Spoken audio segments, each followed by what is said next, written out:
श्री राधिका रानी भवतारत है श्री राधिका रानी। बोलिए वृंदावन धाम की जय। और जी श्यामा हृदय कमल सो प्रकटो, श्यामा हृदय कमल सो प्रकटो, श्याम हृदय को भाई वृंदावन मेरो वृंदावन, वृंदावन मेरो वृंदावन, ओ वृंदावन मेरो वृंदावन, वृंदावन मेरो वृंदावन।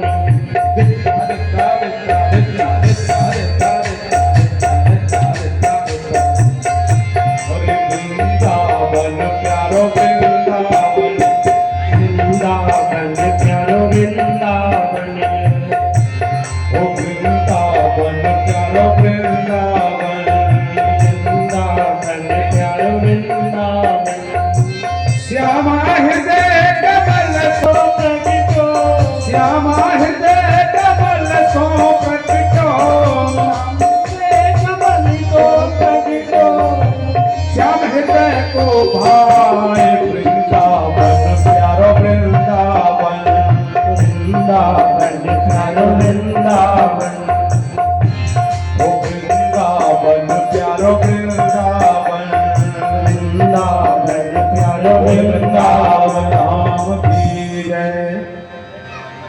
खंड कर देते हैं। आज भगवान के परम प्रिय लाडले भगवान जी के अतिशय उपासक ब्रह्मा जी के मानस पुत्र हुए, जिनका नाम करदम है। और करदम इतनी बड़े महात्मा हैं, इतने बड़े संत हैं कि जिनका जीवन निरंतर तपस्या में लीन है। और तपस्या में लीन रहते हुए ऐसे महान संत जो एक बार समाधि लगाते हैं 10,000 वर्ष निकल जाते हैं, ऐसे संत आज तपस्या कर रहे हैं। तपस्या करते करते मन में उनके विचार आया कि क्यों ना हम भी विवाह करें। और जब उनके अंदर विचार आया तो भगवान का तो भजन कर रहे हैं, तपस्या कर रहे हैं, लेकिन आज उनकी ऐसी दशा हो गई कि भजन करते हुए, भगवान का नाम जप करते हुए जप करने लगे कि जल्दी से हमारा विवाह हो जाए। अब देवता भी आपस में हास्य करने लगे, मुस्कुराने लगे। देखो ये महात्मा कैसे हैं, ये तो तपस्या करने के लिए आए हैं, और देखो आज इनके मन में विवाह करने का भावना उत्पन्न हो रहा है। कहते हैं कि एक बार विश्वामित्र जी जो है घोर तपस्या कर रहे होते हैं, इतना नहीं महाघोर तपस्या कर रहे होते हैं, और उनकी तपस्या को देख करके इंद्र को भी घबराहट होने लगी। उन्होंने क्या किया, एक मेनका नाम की अप्सरा को भेजे, और वो विश्वामित्र जी के सामने जो ही आकर के अपनी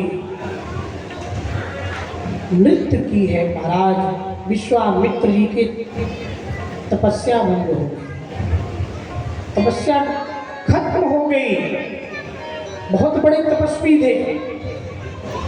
आज वही दशा करदम जी महाराज जो सुंदर तपस्या करने के लिए गए थे, और आज उनके मन में आ रहा है कि हम विवाह करें। संकल्प लेकर के आए थे कि हम तपस्या करेंगे, और आज संकल्प के बीच में मन में आ रहा है कि हम विवाह करेंगे। भगवान ने कहा कोई बात नहीं, आप चिंता मत करो। भगवान कुछ दिन बीतने के बाद भगवान आते हैं करदम जी के पास, कहते हैं क्यों बाबा जी विवाह करोगे? करदम जी कहते हैं नहीं हमें विवाह नहीं करना है। फिर कहते नहीं सोच लो, बता दो विवाह करना है कि नहीं करना है। फिर करदम जी कहते नहीं मुझे विवाह नहीं करना है। भगवान कहते बहुत सुंदर कन्या देख करके आया हूं। अरे जो कन्या देख करके आया हूं आप नाम हाँ करो, हम अभी विवाह करा देंगे। बोलो तो सही। लेकिन करदम जी को शर्म लग रहा है, अरे भगवान का मैं भजन करने आया हूँ और मैं इनके सामने बोलूं विवाह करना है। भगवान कहते हैं देखो इसमें शर्माने की बात नहीं है, विवाह सब करते हैं। विवाह करने के बाद जो है आप 50 साल तक गृहस्थ में रहेंगे। उसके बाद में जो है जब बच्चे हो जाएंगे उनका विवाह इत्यादि करके फिर आप भजन करने लगना, इसमें कोई दिक्कत नहीं है। करदम जी ने कहा नहीं प्रभु विवाह नहीं करना है। भगवान जी ने कहा अंतिम बार पूछ रहे विवाह करोगे या नहीं करोगे? करदम जी कहते हाँ प्रभु जैसी आपकी इच्छा। भगवान वहां से जाते हैं स्वयं मनु महाराज के वहां। स्वयं मनु महाराज के वहां जाकर के जो उनके 2 पुत्र और 3 पुत्रियां हैं, आकुति, देवहूति और प्रसूति। जो बीच की पुत्री है जिनका नाम देवहूति, भगवान आज देवहूति का विवाह जो है करदम जी के साथ कराते हैं। और जब करदम जी के साथ विवाह कराते हैं, सुंदर विवाह हुआ। करदम जी वहां से अपने कुटिया आ गए और राजा की पुत्री एक कुटिया में कैसे रह सकती है? करदम जी ने कहा देवी यही अपना स्थान है, यही मैं रहता हूँ। देवहूति मैया ने पूछा महाराज स्वामी आप यहाँ शयन कहाँ करते हैं? बोले मैं सोता नहीं हूँ, वो जो हो मेरा जो 1.5 फीट का जो आसन लगा हुआ है कोने में ना, बस वही मेरा आसन है और कुछ नहीं।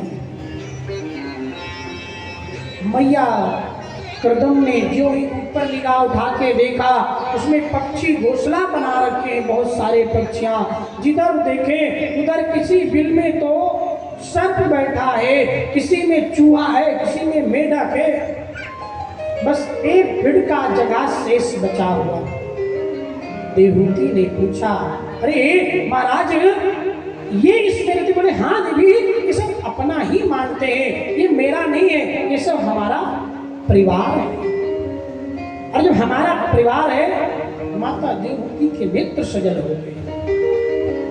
और देखो विवाह होने के बाद करदम जी ने कहा देखो एक काम करो, इस घर को तुम अच्छे से सजाओ और संवारो, मैं थोड़ा भगवान की तपस्या कर लेता। अभी तपस्या करके 10,000 वर्ष करके गए और फिर विवाह करके आए, फिर तपस्या करने में लग्न हो गए। पुनः जो है बैठ जाते और एक बार आसन लगाए, माता देवहूति उस कुटिया को संवारने में लग गई। और जब करदम जी ने एक आसन लगाई तो उनके कई वर्ष बीत गए। जब 16 वर्षीय देवहूति थी तब उनका विवाह हुआ था। और आज करदम जी की जब तपस्या पूर्ण हो रही है, करदम जी वृद्ध हो गए हैं, देवहूति वृद्ध हो गई है। और जब करदम जी की तपस्या खुली तो करदम जी पूछते देवी तुम कौन हो? अब देवहूति कहती है स्वामी मैं आपकी धर्म पत्नी हूँ। बोले अरे मैंने कब विवाह किया? मैंने तो कभी विवाह ही नहीं किया। बोले नहीं आप याद करिए आज से कई वर्ष पहले आपका विवाह हुआ था, मैं आपके साथ विवाह हुआ था और आप तपस्या में बैठ गए। बोले आप घर नहीं गई क्या? बोले घर कहाँ जाने का? बोले क्यों? बोले आपके तो पिता राजा थे, आपको चले जाना चाहिए था। बोले जब हमारे स्वामी जब इजाजत दे तभी तो जा सकते हैं। एक बात समझने की है, परिवार में जब तक कोई अपने बड़ों से इजाजत ना मिले तब तक कोई कार्य नहीं करना चाहिए। खास करके जो आज का जो प्रेजेंट टाइम चल रहा है, जो जनरेशन जो है, अगर पति पत्नी में थोड़ा भी कुछ तालमेल गड़बड़ हुआ तो आपने मायके में फोन लगाए और पिताजी से नहीं बात करेंगे, डायरेक्टली मम्मी से बात करके यहाँ ऐसा हुआ है, मैं आ रही हूँ। माँ भी बोलती है ठीक है बेटा आ जाओ, तो समझ लो उस घर में कभी आप सुख में जीवन नहीं व्यतीत कर सकते। क्यों? क्योंकि जिस घर में आपके पिता ने आपका विवाह किया है और बिना पिता के पूछे हुए, बिना पति के पूछे हुए, बिना घर के सदस्य के पूछे हुए आप घर से दिल्ली के बाहर जाते हैं, उसी दिन समझ लो आपके जीवन में सुख का लक्षण खत्म हो गया। कितनों आपके पास धन दौलत हो, कोई साथ नहीं आएगा, काम नहीं आ सकता है, दुख जरूर बना रहेगा। आज माता देवहूति को जो ही सुंदर करदम जी महाराज कहते हैं आपने घर क्यों नहीं गई, आप यहाँ खाती क्या थी? बोले कुछ नहीं, बस यही जो बगल में सरोवर है जल पी करके रहती थी, जो फल मिल जाता था उस फल को थोड़ा बहुत खा लेती थी और निरंतर पति की अपने सेवा करना, सुबह उनके शरीर को पोंछना, फिर वस्त्र पहनाना, निरंतर यही उनकी सेवा चलती थी। करदम जी कहते धन्य है देवी, मैं आपसे प्रसन्न हूँ, मांगो तुम्हें क्या चाहिए? बोले मुझे कुछ नहीं चाहिए, यदि देना चाहते हो तो विवाह हुआ, आप तपस्या में लग गए, हमने कोई विषय भोग को नहीं जाना है। करदम जी ने कहा चिंता मत करो, सामने सरोवर होता है, करदम देवहूति उस सरोवर में प्रवेश करते हैं और जो ही स्नान किया, सुंदर जो है माता देवहूति 16 वर्षीय और महात्मा करदम जो है 18 वर्षीय सुंदर रूप प्रदान करते हैं। एक सुंदर जो है विमान का उत्पन्न किया और उसी विमान में बैठ करके पूरे भूमंडल का दर्शन करते घूमते रहे और वही घूमते घूमते साथ में करदम जी के यहाँ 9 कन्याओं ने जन्म लिया। और जब 9 कन्याओं ने जन्म लिया तो करदम जी ने विवाह से पहले पूर्व में ही बता दिए थे भगवान से, देखो विवाह तो आप करा रहे हैं ठीक है, पर एक शर्त है, क्या? आपको मेरा पुत्र बनके आना पड़ेगा तो विवाह करेंगे, अन्यथा हम विवाह नहीं करेंगे। भगवान ने कहा ठीक है आएंगे। अब भगवान ने कहा महात्मा की इतनी जल्दी शादी और ये मैं पहले पहुंच गया तो वचन दे चुका हूं कि घर छोड़ करके चला जाएगा।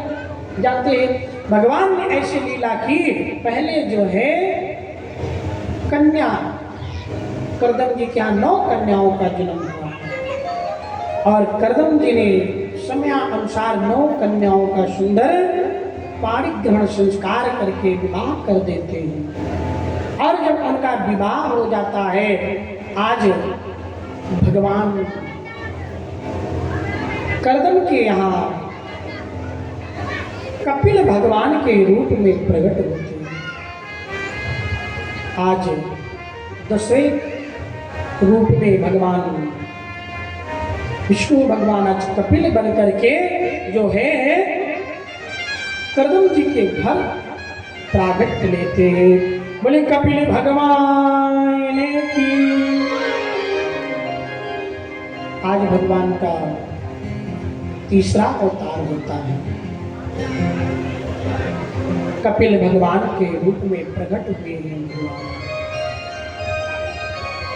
सुंदर उनका नामकरण हुआ, सब कुछ हुआ। भगवान के दर्शन करते ही करदम जी कहते हैं देखो देवी, मैंने जो वादा किया था वो मेरा पूरा हो गया और अब मैं यहाँ से चला। करदम जी जो है जंगल में चले जाते भजन करने के लिए। आज माता देवहूति जो है कपिल भगवान को जो है, जो कपिल भगवान है, आज उनको सुंदर स्नान कराया, सुंदर उन्हें वस्त्र पहनाया, वस्त्र पहना करके सुंदर तिलक लगाया। आज नित्य तो सेवा करती थी, लेकिन आज सेवा बड़ी विचित्र हो रही भगवान की। आंगन में सुंदर चौकी लगाई हुई, जो कपिल की जो बहनें जो थी भगवान की, वो 9 बहनें भी वहां आई हुई हैं और 9 बहनें भी आकर के बैठी हुई। और जब बैठी हुई है, माता देवती वृद्ध हैं, सामने बैठी हुई हैं, हाथ जोड़ करके कहती है, प्रभु हमें जो है बताइए सत्कर्म क्या है। कपिल भगवान ने बहुत सारे उपदेश दिए।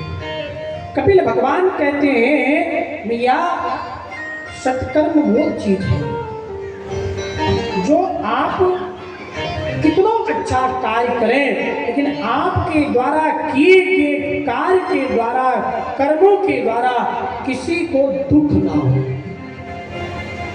आपके किए गए कार्य से किसी को दुख ना हो, वही सबसे सर्वोच्चम सत्कर्म है।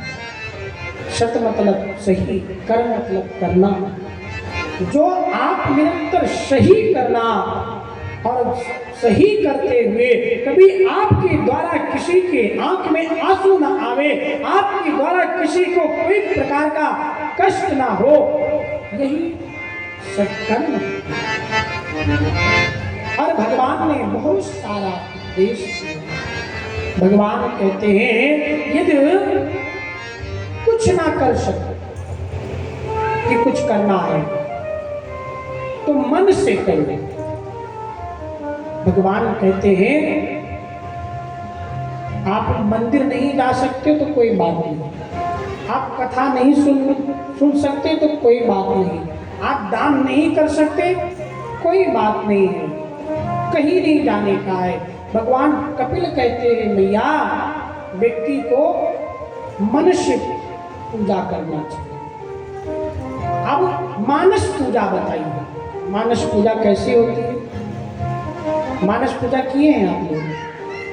घर में गोपाल जी होंगे, उनको सेवा करते होंगे, उनको भोग लगाते होंगे, लेकिन मानस पूजा जब बड़ी विचित्र, उसमें कुछ नहीं लगना है, कुछ लगना है। एक सेठ जी थे और बहुत बड़े सेठ थे, और इतने बड़े सेठ होकर के कंजूस भी थे। एक दिन एक महात्मा के पास गए, महात्मा से कहे, भगवान हमें कोई ऐसा उपाय बताओ जिससे भगवान की प्राप्ति भी हो जाए और कुछ लगे भी। संत ने कहा, इसमें कौन सी बड़ी बात है, तो बहुत छोटी चीज है, आप कर सकते हो। बोले हाँ मैं बिल्कुल कर सकता हूँ, बताओ तो सही। कहते हैं मानस पूजा कर सकते हैं। बोले ये क्या होता है? बोले सुबह एकदम प्रातः कालीन में उठकर बैठ जाना, सुंदर बैठ करके आंख बंद कर लेना। ये मानस पूजा बता रहे हैं। जो लोग कभी पूजा पाठ करते हैं ठीक है, लेकिन जो नहीं करते हैं उनके लिए कोई पैसा नहीं लगेगा इसमें। सुबह बढ़िया सो करके उठो, एकदम उसी अपने बिस्तर पे ही बैठे रहो, हटना नहीं है वहां से, हिलो मत। अगर कॉफी वॉफी पीना हो तो पी लो, फिर वहीं बैठ जाओ और आंख बंद करो। आंख बंद करके मन में ये चिंतन हो कि मैं बढ़िया बगल में विश्वनाथ जी की नगरी है, वहाँ गंगा जी है, वहाँ मैं गंगा जी में स्नान कर रहा हूँ, प्रत्यक्ष नहीं जाना है, मन से। और उसके बाद विश्वनाथ जी को मैं जल चढ़ा रहा हूँ। फिर वहाँ से आने के बाद अपने सुंदर घर में जो गोपाल जी हैं उनकी सेवा करने के लिए अब मैं यहाँ दूध, दही, घी, पंचामृत सब बना करके सुंदर तैयार कर लिया हूँ। और भगवान को एक एक सामग्री से स्नान करा रहा हूं। ऐसे क्रम नित्य बना लो। 1 दिन, 2 दिन, 3 दिन, जब ऐसे करते रहोगे तो एक दिन आपके अंदर वो रूटीन बन जाएगा। जिस दिन नहीं करोगे तो लगेगा कुछ हमारा छूट रहा है, कोई हमारा कार्य छूटा जिसको हम नित्य करते थे, आज वो हो नहीं रहा। महात्मा जी ने कहा एक बात और, जब भी करना पूजन तो पहले भगवान को उठाना। बोले कैसे, क्यों, कोई जरूरी होता है? बोले हाँ। अरे ये तो विधि में आपको बताया कि आप बढ़िया आंख बंद करना, बढ़िया पंचामृत तैयार करना, दूध दही 56 भोग तैयार करना और मन से भोग लगाना। लेकिन जब घर पे जब आप जाना तो वहाँ प्रातः काल जब उठना तो आंख बंद करना और वहाँ कहना उत्तिष्ठ तिष्ठ गोविंद, उत्तिष्ठ गरुड़ध्वज, उत्तिष्ठ कमलाकांतम, त्रैलोक्यम मंगलम कुरु।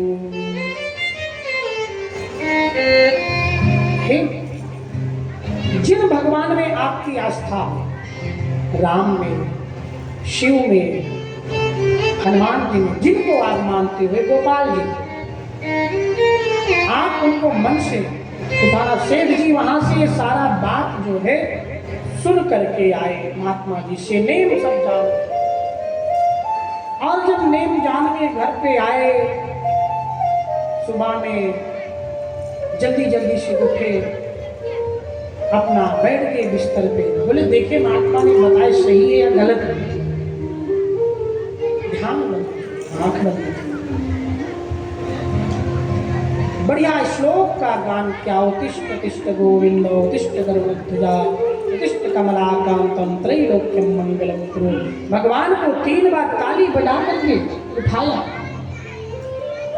भगवान को उठा दिया। उसके बाद सुंदर वहाँ दूध दही पंचामृत सब मन से उपलब्ध कर दिए। 56 भोग भी बढ़िया वहाँ उपलब्ध है। सुंदर वहाँ कपड़े भी पहनाना है वो भी उपलब्ध है, वहाँ कोई प्रकार का चिंता नहीं है। ऐसे पूजा सेठ जी की निरंतर चलना प्रारंभ हो गई। 1 दिन की बीती, 2 दिन की बीती, करते करते सेठ जी को 3-4 महीने हो गए। अब जब 3-4 महीने हो गए तो सेठ जी को इतना भाव आ गया। और सेठ तो सेठ होते, बनिया वो बड़े खतरनाक होते।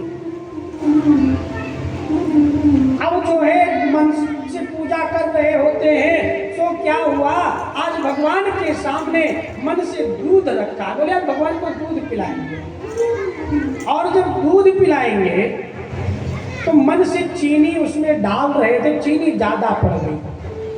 और जब चीनी ज्यादा पड़ गई, सेठ जी ने सोचा कि चीनी ज्यादा पड़ गई है तो ला इसे हम निकाल लेते हैं। और जो ही उसमें हाथ आगे बढ़ाए कि चीनी निकाल लेते हैं, भगवान ने प्रकट होकर के गाल पे एक तमाचा लगाया।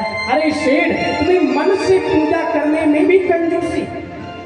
अरे मन से ही तो चीनी डाले थे, इसमें प्रत्यक्ष में थोड़ी पड़ा था।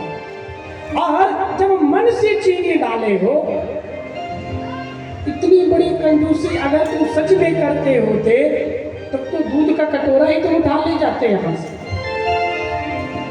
तो इसलिए मन से जब पूजा करो वो तन में होकर के करना चाहिए, एकदम कोई प्रकार का दिक्कत नहीं होना चाहिए। भगवान को खूब आनंद से जितना हो सके उतना भगवान को प्रेम से खूब लाड लड़ाओ, खूब भगवान से अपनी बात करो, खूब भगवान को सुंदर सुंदर प्यारा सा भजन सुनाओ। अरे तू कर बंदगी और भजन धीरे धीरे, तू कर बंदगी और भजन धीरे धीरे, तू कर बंदगी और भजन धीरे धीरे। मिलेगी प्रभु की, मिलेगी प्रभु की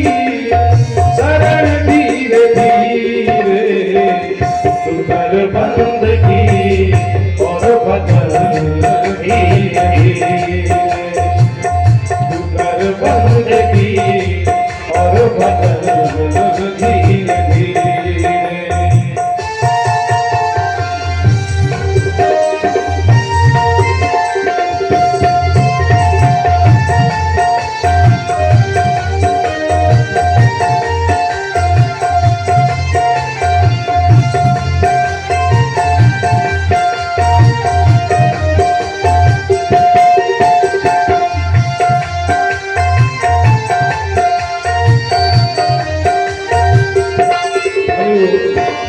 दमन इंद्रियों का तू करता चला जा।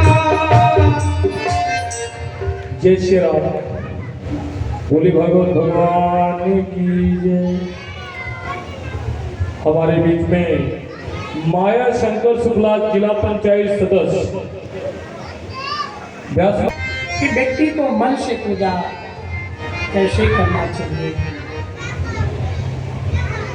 मन से पूजा करने में किसी का कुछ लगता नहीं। जितना मन लगा के हम पूजा करेंगे उतने ही कृपा ठाकुर जी करते हैं। मन का मानस पूजा भगवान कपिल बताते हैं। भगवान कपिल जो है आज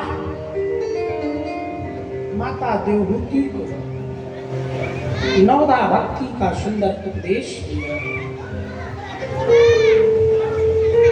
और नवदा भक्ति का उपदेश जिन्हें माता देवहूति ने सुना। उसके बाद माता देवहूति वही माता देवहूति का आगे वंश नहीं चला है। उनकी जो माता देवहूति के आगे वंश नहीं चला, उनकी जो दो बहनें थीं जिनका नाम आकृति और प्राश्रुति था। आकृति का विवाह जो है रुचित प्रजापति के साथ हुआ था। कि बच्चे को पहले यहाँ वो कर दो, कर ले या पीछे हटा दो। इनके मम्मी पापा अपने अपने बच्चों को बिठा लें आराम से। ये जो आपके जो रेजकारी हैं इनको संभाल के रखिए। ये इधर उधर आवाज ना करे। बोले भक्तवत्सल भगवान की जय हो।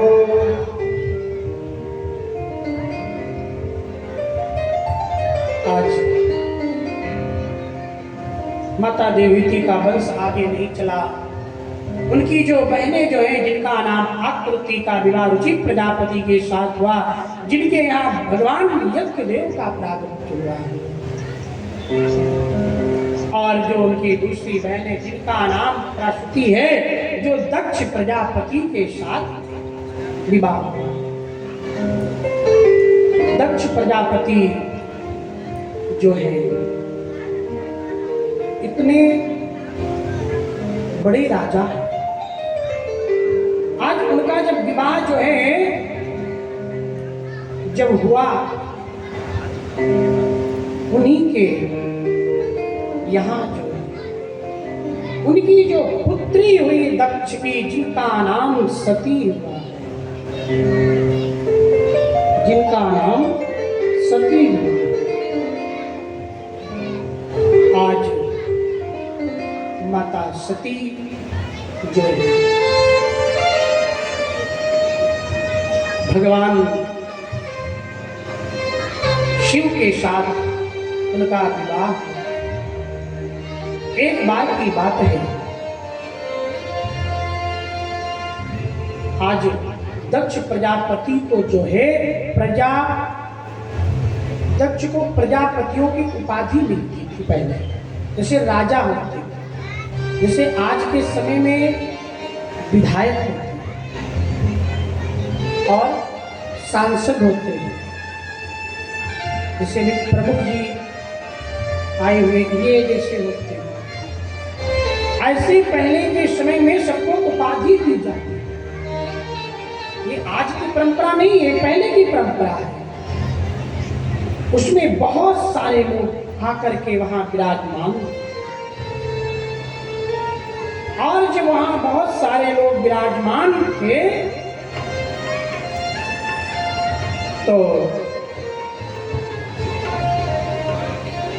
दक्ष ने सबको निमंत्रण दिया था। दक्ष का दामाद जो शिव है वो भी आज वहां विराजमान।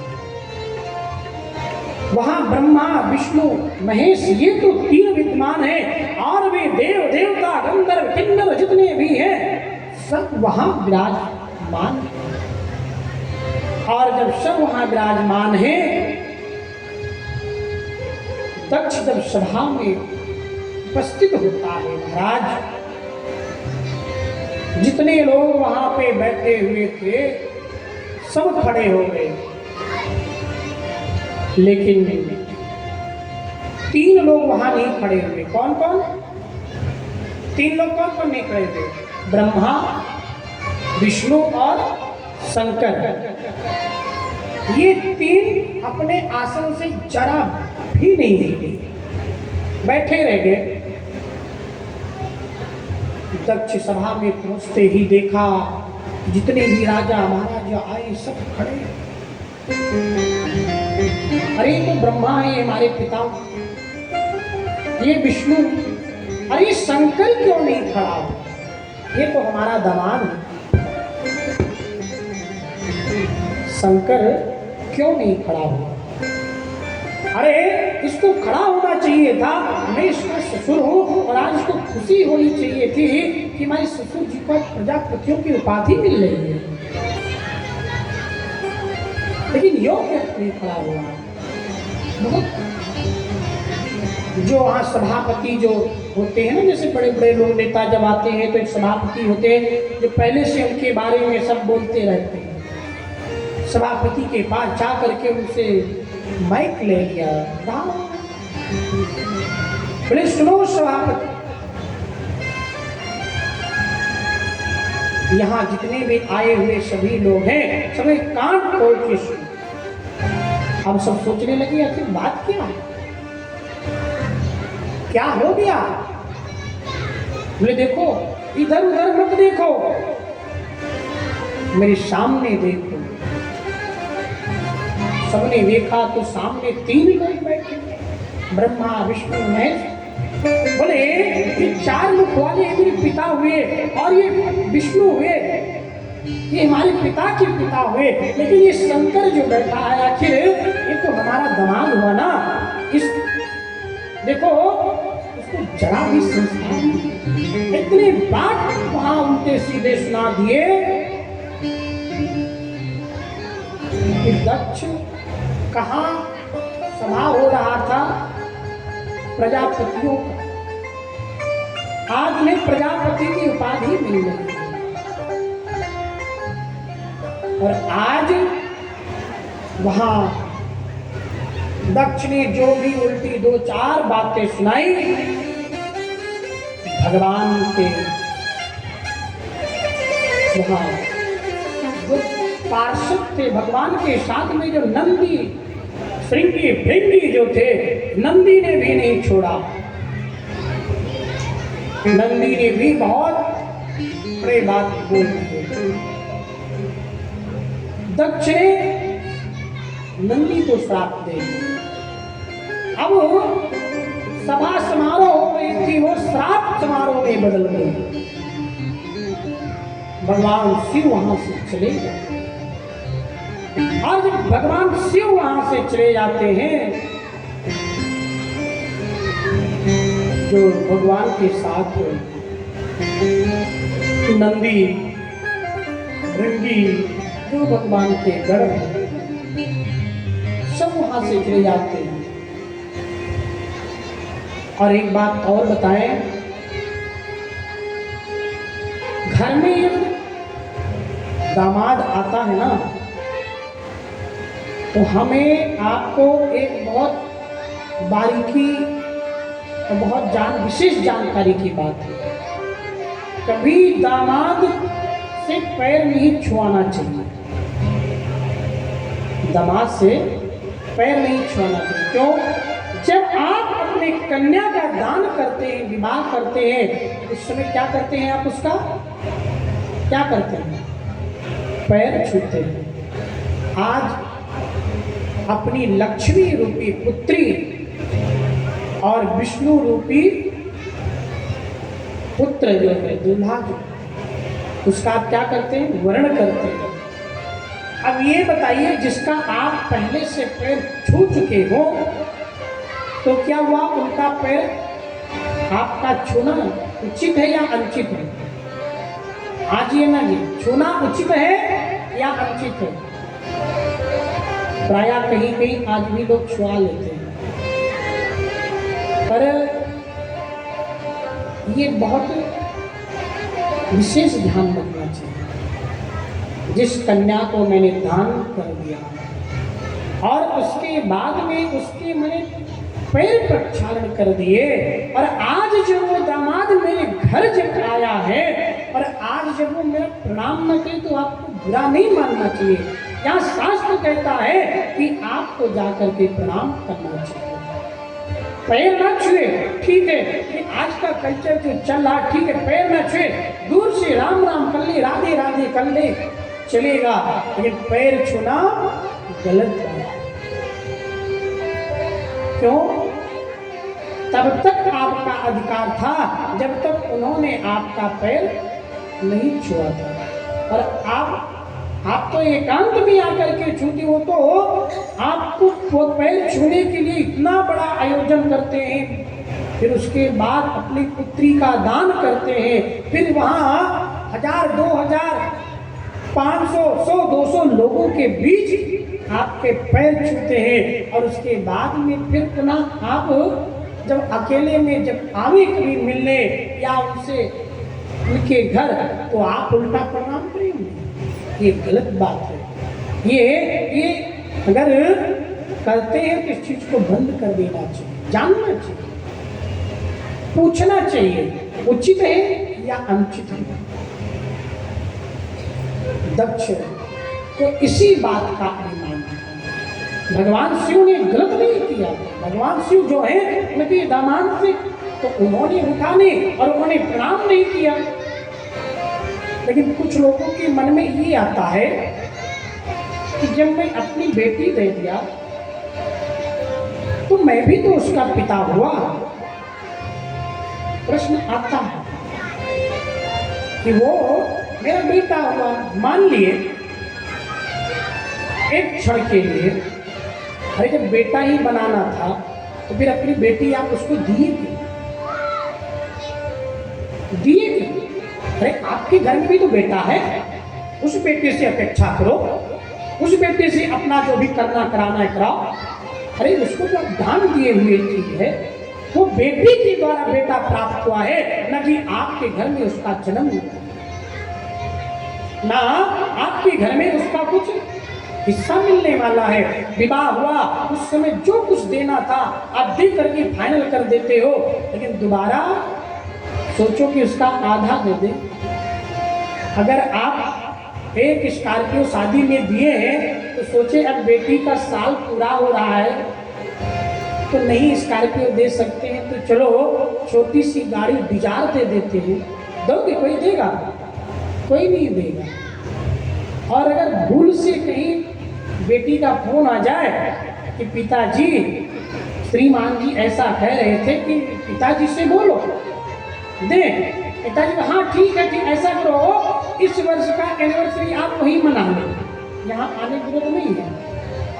सीधे खुले शब्दों में। क्यों? अगर अपना मानते हो ना, क्यों बेटा है तो दो ना, फिर क्या दिक्कत? नहीं दे सकते हो। इसलिए प्रायः दोनों प्रश्नों के उत्तर आपको मिले।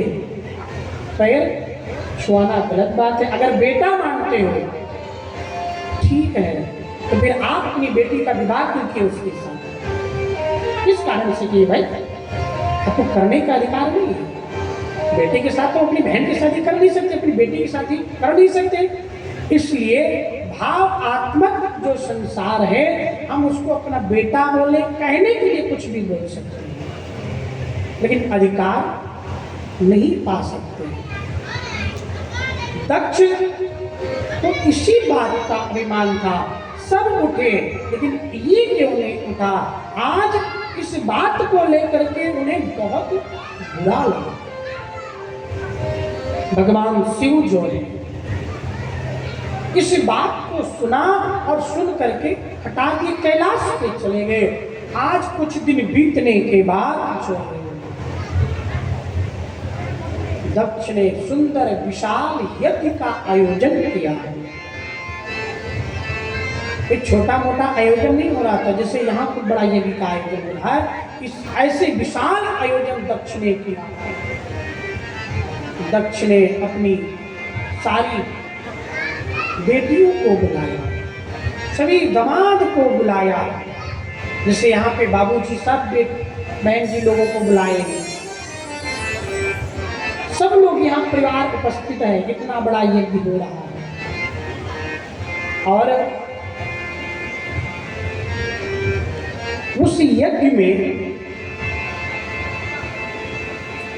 दक्ष जो यज्ञ कर रहा था सबको निमंत्रण दिया। बड़े बड़े राजा महाराजा को निमंत्रण दिया। कोई ऐसा नहीं बचा जिसको निमंत्रण ना दिया हो और देने के बाद भगवान शिव को अपमान करना था। उन्हें निमंत्रण नहीं दिया और जब उन्हें कोई निमंत्रण नहीं दिया तो देवता लोग भी बड़े चालाक होते हैं, होशियार होते हैं। देवता के हम भी आप सब होते हैं। अगर हमें जानकारी मिले कि मिश्रा जी क्या कथा हो रहा है और पड़ोसी वाले से पहले बहुत बैठता था इनका और प्रेजेंट टाइम में उससे कुछ गड़बड़ चल रहा है, उसको निमंत्रण नहीं है, तो जब भी जाना होगा ना, जब उसके दरवाजे के पास जब पहुंचोगे, क्यों भैया, अरे मिश्रा जी की कथा हो रही, चलना है कि नहीं चलना? अब वो तो ये बात सुन करके समझ लो आधा मर गया। क्यों? क्योंकि पता है इनको कि हमारा इनसे नहीं बैठ रहा है, फिर भी देखो ये चुपके से चले नहीं गए हैं। यहाँ पूछ रहे तुम चलोगे कि नहीं चलोगे? ये यहाँ और जरे पे नमक लगा दिया। आज वही हो रहा है। जितने देवता हैं सुंदर है, अपना अपना विमान सजाया है और बढ़िया विमान सजा करके उनको जाना है। कनकल कहाँ है? हरिद्वार में। यज्ञ कहाँ हो रही है? हरिद्वार में। कैलाश कहाँ है? उससे ऊपर। अब ये बताओ, अयोध्या से जिन देवताओं को जाना रहा होगा तो सीधे हरिद्वार जाएंगे कि पहले कैलाश उल्टा घूम करके तब आएंगे? लेकिन देवताओं ने क्या किया, कहते ऐसा है पहले कैलाश तो खींचो। अब सबके जो प्राइवेट जेट थे, जिनके पास प्राइवेट विमान थे, उससे जिनके पास नहीं था वो किराए पर लेकर के सब आज चल दिए कल। और जब चल दिए, माता सती जो है भगवान शिव से कहती है, स्वामी आज ये देवता लोग इस कैलाश के ऊपर से कहाँ जा रहे हैं? और देखो एक नहीं, एक साथ में कितने कितने विमान। भगवान शिव कहते हैं, अरे देवी कहीं नहीं, देवताओं का काम है आने जाने का, कोई कहीं ना कहीं आता जाता है। लेकिन सती जी ने बहुत बार बार पूछा। भगवान शिव कहते नहीं नहीं, तुम्हें जानने की जरूरत नहीं।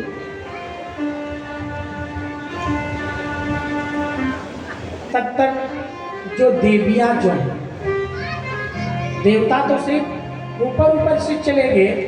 अब देवियां क्या करती हैं, जो जा रही होती हैं, थोड़ी देर के लिए अपने जिस भी वाहन से है वहां कहते हैं यहाँ रोक दो, यहाँ इसका स्टॉपेज है। अपने से बना लिए हैं, नहीं है नहीं कैलाश पे, अपने से बना लिए। आपस में चर्चा करती हैं, क्यों? अरे ये तो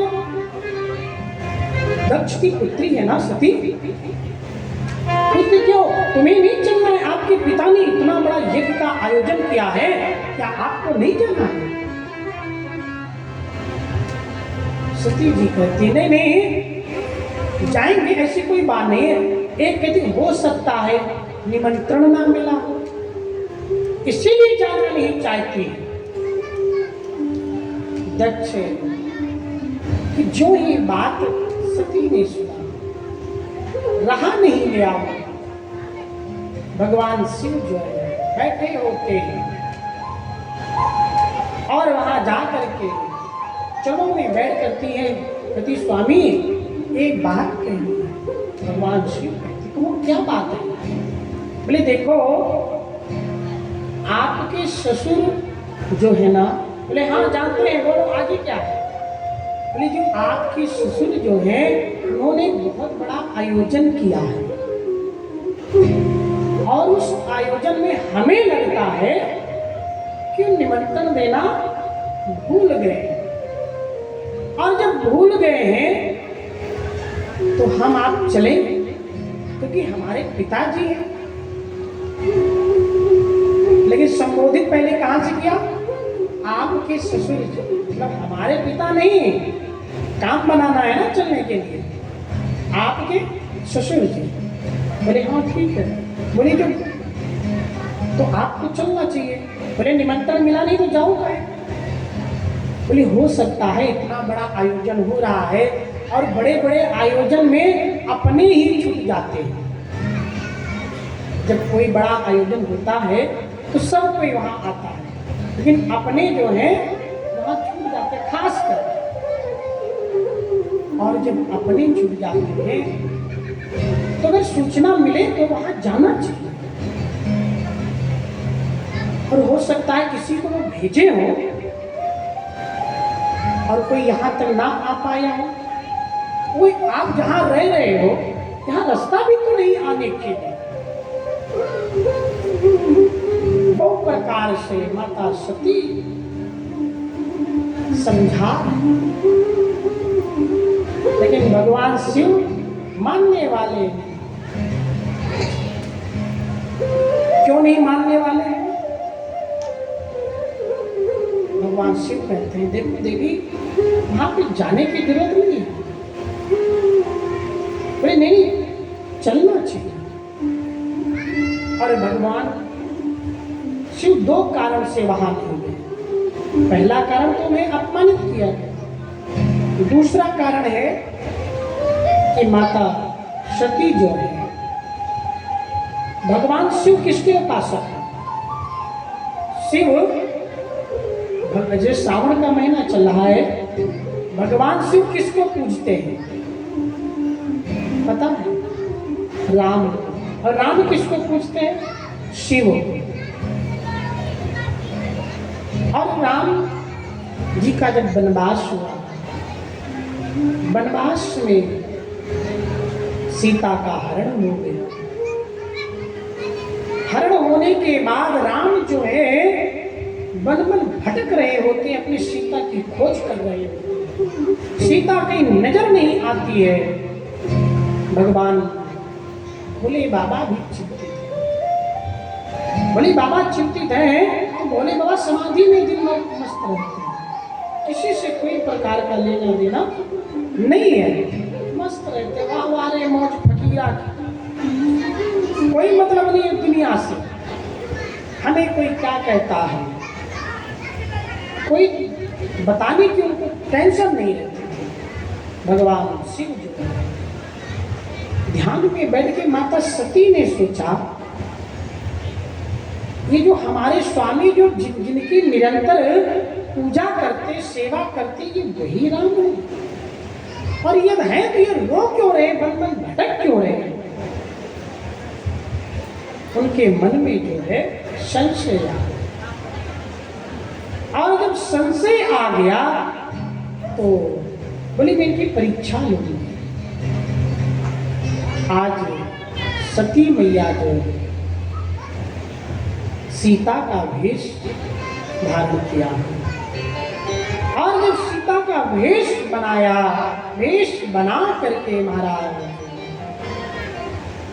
राम को जिस रास्ते से जाना था उसी रास्ते में आगे चली गई। नकल करने में भी अकल की जरूरत होनी चाहिए। अगर नकल करना है किसी की तो उसमें भी अकल की जरूरत होनी चाहिए, जिससे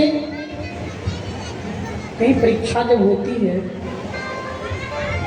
तो बच्चे जब पेपर देते हैं, अगर जो अकल वाला होगा बढ़िया माइंडेड, वो दूर से देख लेगा कि पेन चल रही है तो लिख क्या रहा है। पेन चलते हुए पेन से समझ जाएगा ये शब्द वहाँ है। और जिनके पास बुद्धि नहीं है तो ये भी नहीं जान पाएगा ये प्लस बी का होल स्क्वायर क्या उन्होंने लगाया है। उसमें भी बड़ी जरूरत है अकल की। सती जी ने क्या किया, आज वही राम जी के आगे कभी सीता चली नहीं थी, कभी सीता जी आगे चली थी। और जो ही राम जी को देखा और राम जी के आगे आगे माता सती जाने लगी। और जब आगे आगे माता सती जाने लगी, आगे उधर से भगवान राम और लक्ष्मण दोनों आ करके देखा, राम जी ने तत्काल प्रणाम किया और बड़ा भाव मानस में कहते हैं, जोरी पानी पुनि की न प्रणाम, जोरी पानी की न प्रणाम, जोरी पानी प्रभु की न प्रणाम, जोरी पानी पुनि की न प्रणाम, पिता समेत लीन निज नाम, पिता समेत लीन निज नाम, कहाँ बहोरी कहाँ बस के तू, कहाँ बहोरी कहाँ बस के तू, विपन अकेली भिरो के हेतु, विपन अकेली भिरो के हेतु।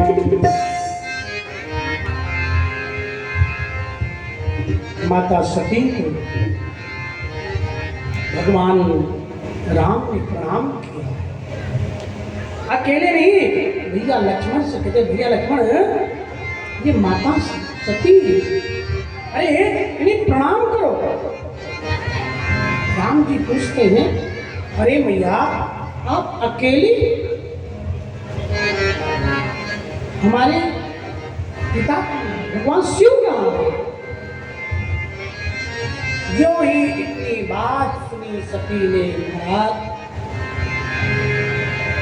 सती जी तो भूल गई, परीक्षा लेने आई थी। अब वहां से डर के मारे भाग गई, कहाँ? कैलाश आई थी, भगवान का परीक्षा है। भगवान ने उल्टे उन्हें प्रणाम कर लिया। और जब वापस चली गई, भगवान शिव ने समझ गई सारी बात कि सती ने कौन सी करनी की। बाबा कहते हैं,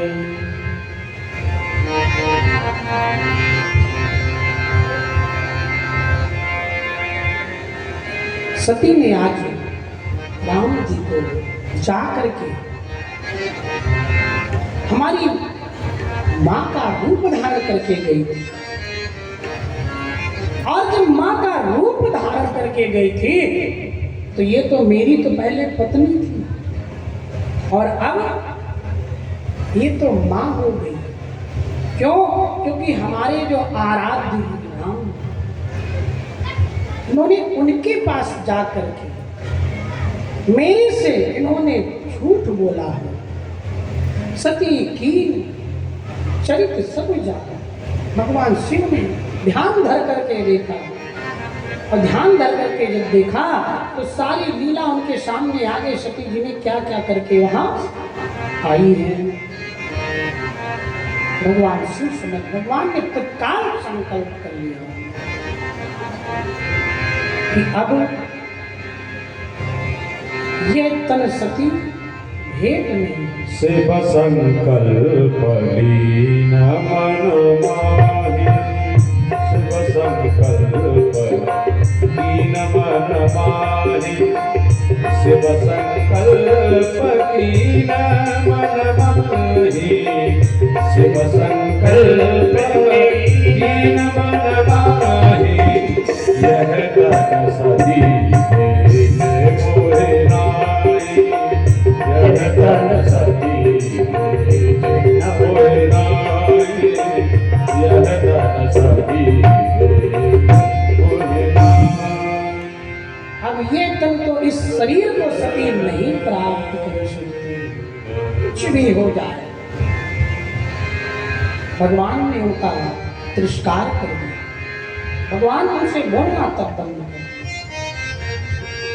आज भगवान ने सोचा आज ये समय आ गया, आज जब ये समय आया है तो कुछ भगवान भी लीला करते हैं।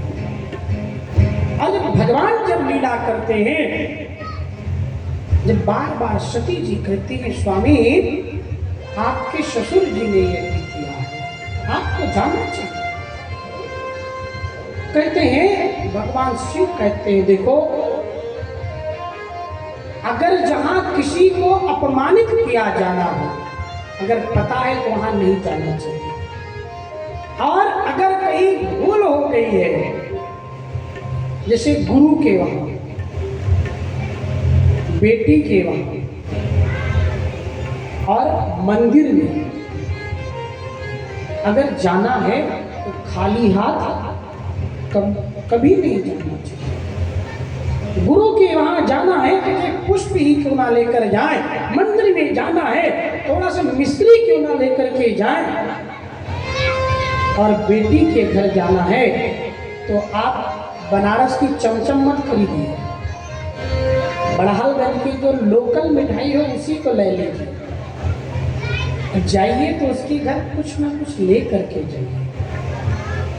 ये 3 जगह खाली हाथ नहीं जाना चाहिए। अब इन 3 जगह अगर निमंत्रण भी नहीं आया है और आपको सूचना मिली है तो बिना बुलाए चले जाना चाहिए, निमंत्रण का नहीं इंतजार करना चाहिए। लेकिन जहां अपमान का बात वहां नहीं जाना चाहिए।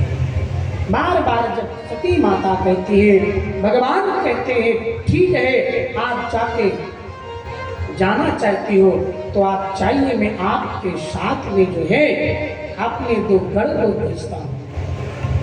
माता सती के साथ जो है 2 गढ़ जाते हैं। माता सती वहाँ जाती है, उनकी बहनें मिलती हैं, मानसकार कहते हैं, बड़ा सुंदर। पिता भवन जब गई भवानी, पिता भवन जब गई भवानी, दक्ष त्रास का गुण सनमानी, दक्ष त्रास का गुण सनमानी, सादर भले ही मिली एक माता, सादर भले मिली एक माता, भगिनी मिली बहुत मुस्काता, भगिनी मिली बहुत मुस्काता। पिता भवन जब गई भवानी, पिता भवन जब गई भवानी, दक्ष त्रास का गुण सनमानी, दक्ष त्रास का गुण सनमानी। माता सती जब गई वहां, दक्ष ने देखा कि मेरी पुत्री आई है, देख करके मुख खोल दिया। जो उनकी बहनें जो थी सबको पता है कि इन्हें निमंत्रण नहीं दिया गया है। आपस में चर्चा कर रही है, हंस रही है, वार्तालाप कर रही है, लेकिन बहनों ने भी जाकर के सती से पूछा कि कहो बहन कैसी है। एक बात और समझने की बात है, अगर जीवन में परिवार में कभी कोई दुख आ जाए तो दुख किसी को बताना नहीं चाहिए। अपने आस पड़ोस वाले, अपने नात रिश्तेदार को नहीं बताना चाहिए। क्यों? हर एक बात सबको बताया मत करो, हर एक बात सबको बताया मत करो, हर एक जग सबको दिखाया मत करो। लोग मुट्ठी में नमक लिए फिरते हैं, हर एक घाव सबको दिखाया मत करो।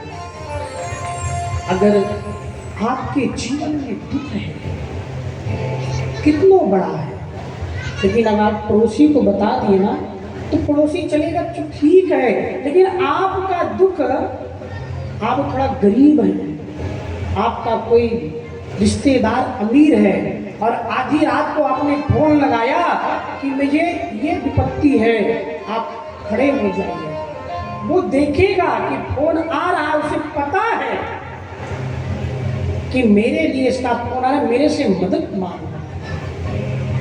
फोन उठाना बंद कर देंगे।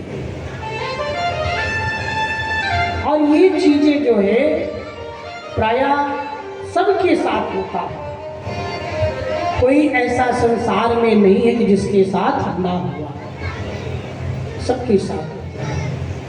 और जब विपत्ति में व्यक्ति जाता है तो अपने साथ छोड़ देते हैं, सब कोई अपना साथ छोड़ देगा।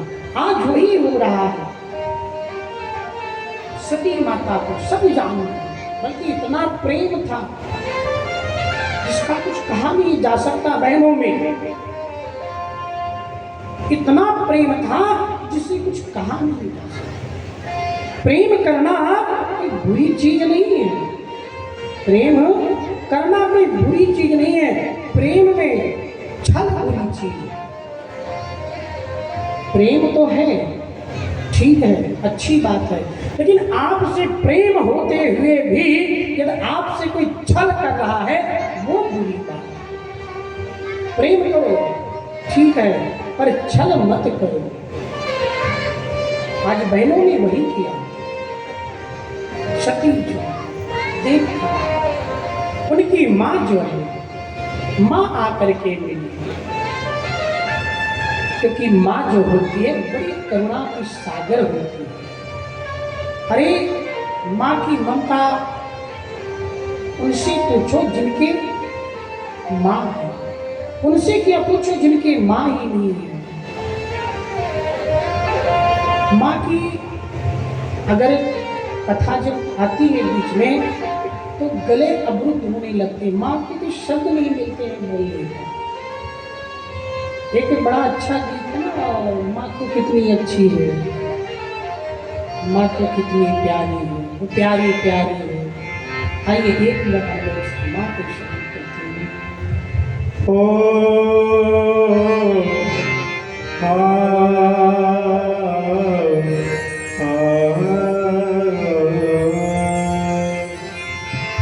तू कितनी अच्छी है, तू कितनी भोली है, प्यारी प्यारी है ओ माँ,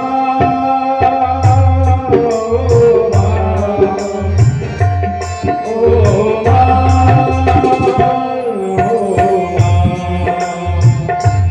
ओ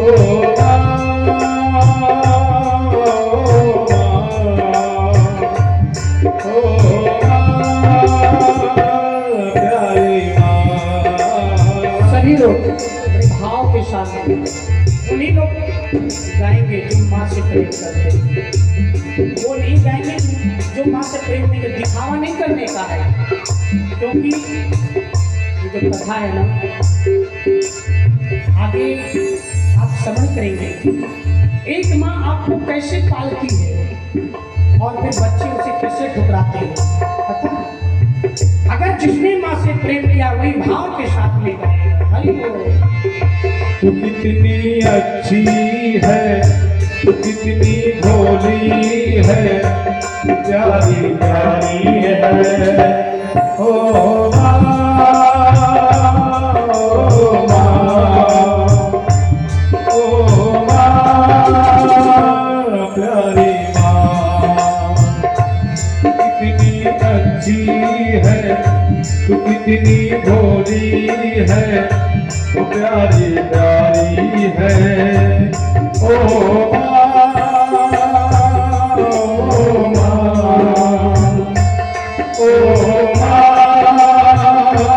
प्यारी माँ। वो ये जो दुनिया है वो बन है कांटों का, ये जो दुनिया है वो बन है कांटों का, वो तू भुलवारी है। ओ माँ, ओ माँ, ओ माँ, प्यारी माँ।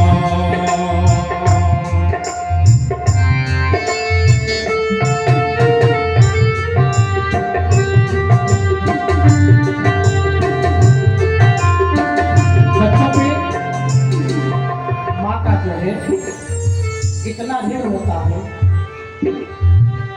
बच्चों पर, अगर बच्चे सोचे कि हम कमा करके धन दे करके उस ऋण को चुका सकते हैं, कदापि नहीं हो सकता।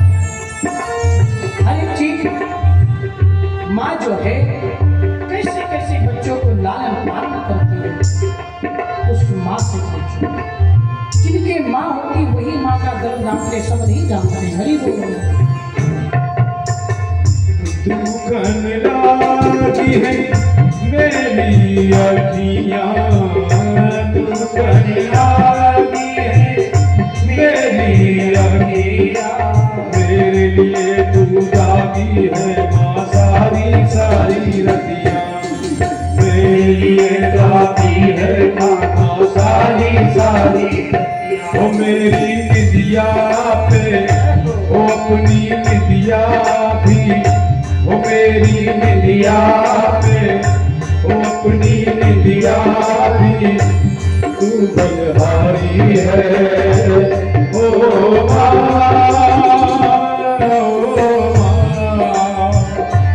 ओ माँ, प्यारी माँ। कितनी अच्छी है, तू कितनी भोली है, ओ प्यारी प्यारी है।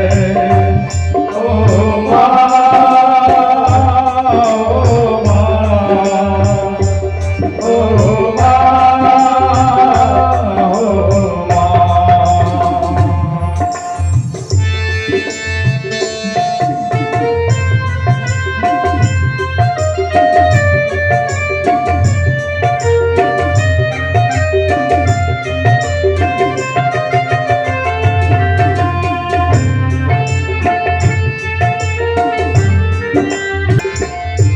अपना नहीं तुझे सुख दुख कोई, अपना नहीं तुझे सुख दुख कोई।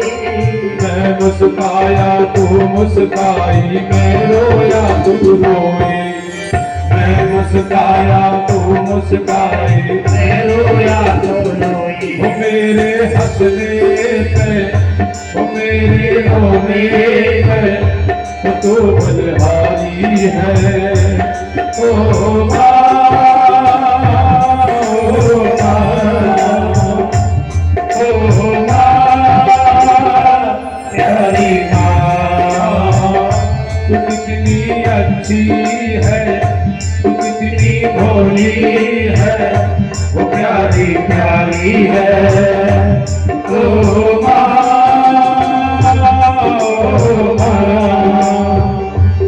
ओ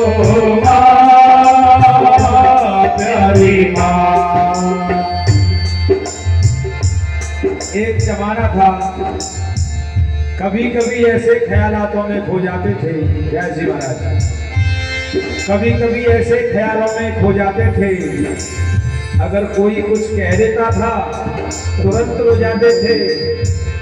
एक जमाना था, आजकल वो हाल है कि गोलियां खाकर भी नींद नहीं आती। आज वो हाल है, गोलियां खाकर भी नींद नहीं आती थी। कभी एक जमाना था कि माँ की एक लोरी में ही सो जाते थे। ए माँ बच्चों की क्या होती है, माँ बच्चों की क्या होती है, ओ माँ बच्चों की क्या होती है, माँ बच्चों की क्या होती है। वो होते हैं किस्मत वाले जिनकी माँ होती है, वो होते हैं किस्मत वाले जिनकी माँ होती है। कितनी सुंदर है, कितनी शीतल है, वो प्यारी प्यारी है, ओ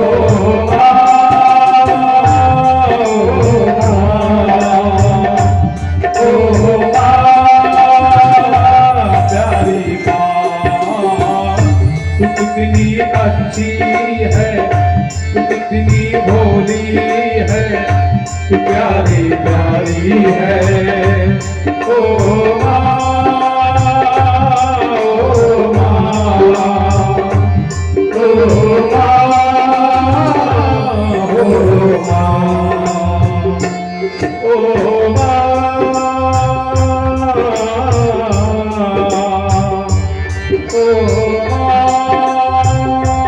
प्यारी माँ,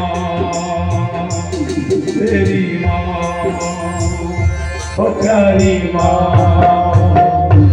मेरी माँ, ओ प्यारी माँ।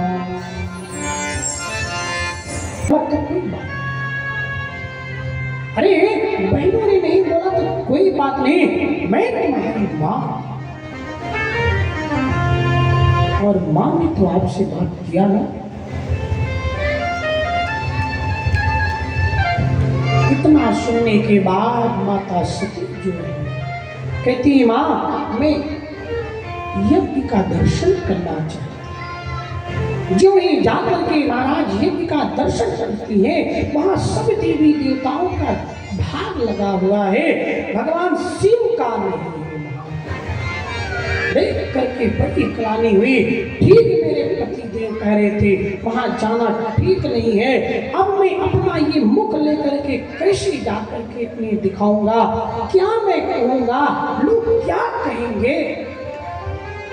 वहीं पे माता सती ने अपने शरीर में योग अग्नि को प्रकट किया है महाराज। माता सती के शरीर जो है एकदम लाल होती चली गई है, आंख एकदम अंगारी जैसे होने लगे हैं, और उस क्रोध में आकर के अपने शरीर का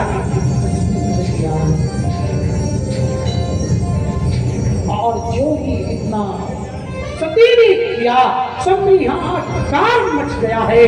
जो माता सती के साथ जो गए हुए सैनिक थे वो दौड़ करके जाके भगवान शिव से कहते हैं कि आपके अपमान के कारण माता सती ने अपना परित्याग कर दिया है।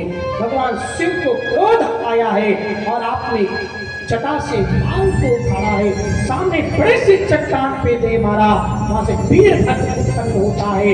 और वीरभद्र जब उत्पन्न हुआ, वीरभद्र कहता है प्रभु को मेरा अवतार होने का कारण क्या है। भगवान कहते हैं कि आपकी मां सती जो है आज दक्ष के वहां जो है अपने शरीर का त्याग कर दिया है, जाकर के यज्ञ को विध्वंस।